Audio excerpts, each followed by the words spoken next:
My name is Beth Skelton.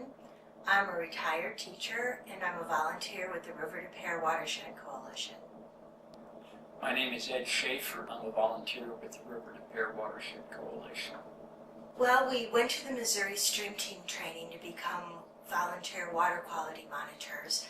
After we got our training, we wanted a site that we could monitor. I was kind of looking around University City and I suddenly realized that we're in the River to Pear watershed.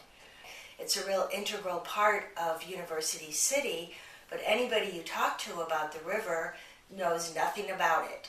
I ignored the river for a long time. I've been here since 1976, and it wasn't really until the training we received from Missouri Stream Teams that I started looking in a more organized fashion at what we had here.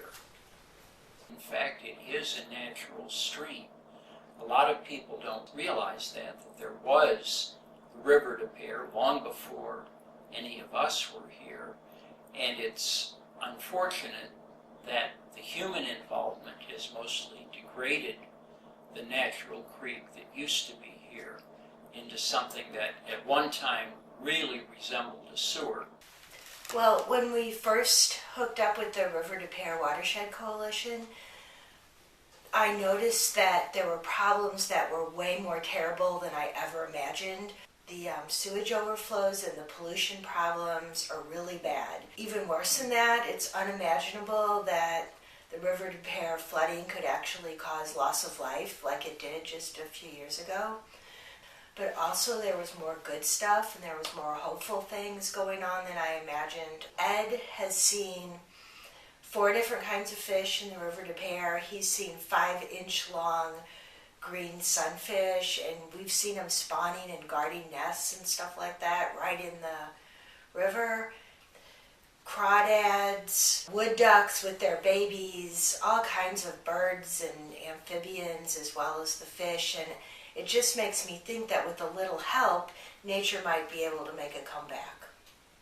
Once we got involved with the River to Pear Watershed Coalition, we saw there were so many other things that we could do. They do trash cleanups, they plant native plants alongside the stream, and we've helped with removing some of that honeysuckle that overgrows everything else and planting more biodiversity, some more interesting plants.